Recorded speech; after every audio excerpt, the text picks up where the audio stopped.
Hi friends, how are you? Welcome to back my YouTube channel Maths and Science. মই আজি দশম শ্ৰেণীৰ গণিত সহায়িকাৰ পুনৰালোচনা এক্সাৰসাইজ R3 ৰ কিছুমান প্ৰশ্ন সমাধান কৰিম। ইয়াত 6 নম্বৰ প্ৰশ্নটো কি আছে?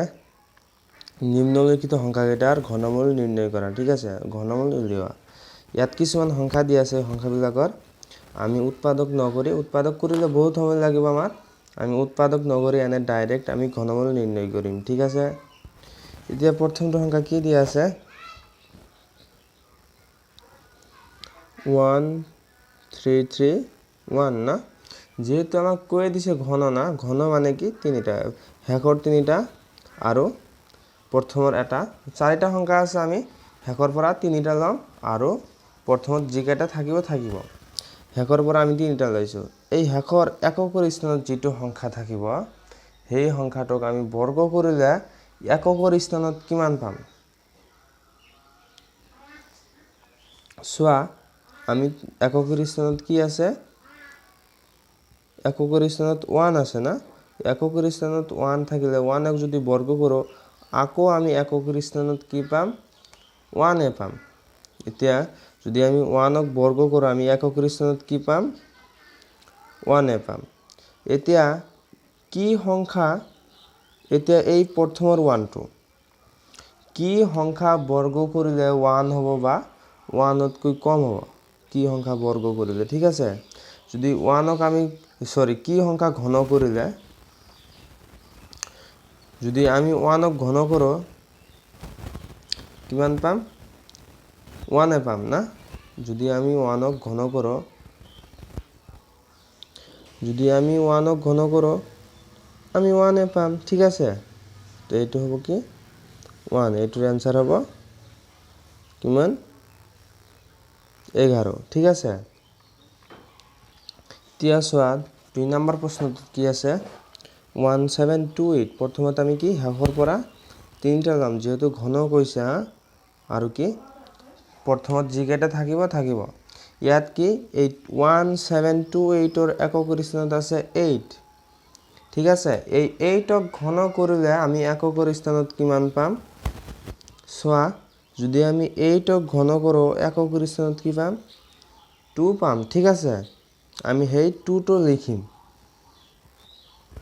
আমি 8ক ঘন কৰিলে এককৰ স্থানত পাম 2, আৰু কি সংখ্যা ঘন কৰিলে 1 হ'ব বা 1তকৈ কম হ'ব কিন্তু 1তকৈ বেছি নহ'ব?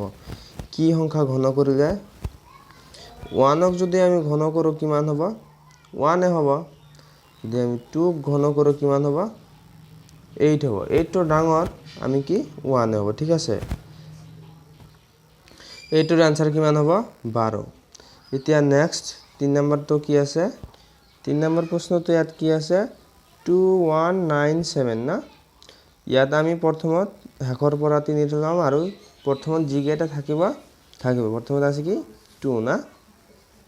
চোৱা, এই হাত শেষত কি 2197ৰ এককৰ স্থানত কি আছে? 7 আছে। 7ক যদি আমি ঘন কৰো এককৰ স্থানত আমি কিমান পাম?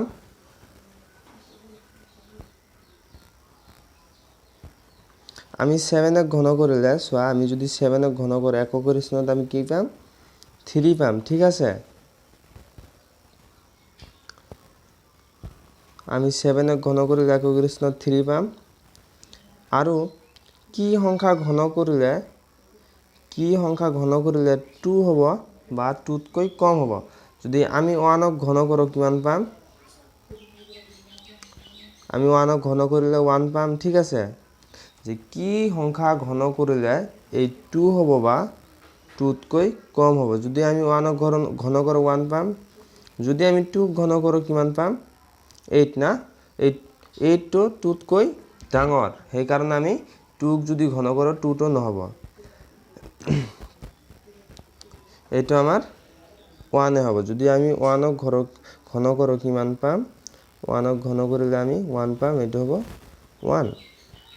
আমাৰ এনসাৰটো হ'ব 13। এতিয়া 4 নম্বৰটো কি দিয়া আছে?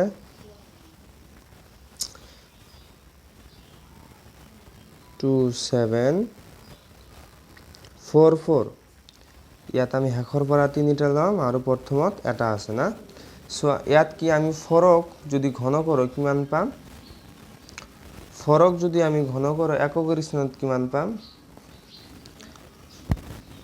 ইয়াত আমি ফৰক ঘন কৰিলে এককের স্থানত আমি 4 পাম ঠিক আছে মই এইটো মানে এই ঘনটো 1 ৰ পৰা 10 লৈ এইটো মানে ডিটেইলছত বুজাই দিছো প্ৰথম লেকচাৰত মই একেবাৰে ডিটেইলছত বুজাই দিছো তোমালোকে প্ৰথম লেকচাৰ চাবা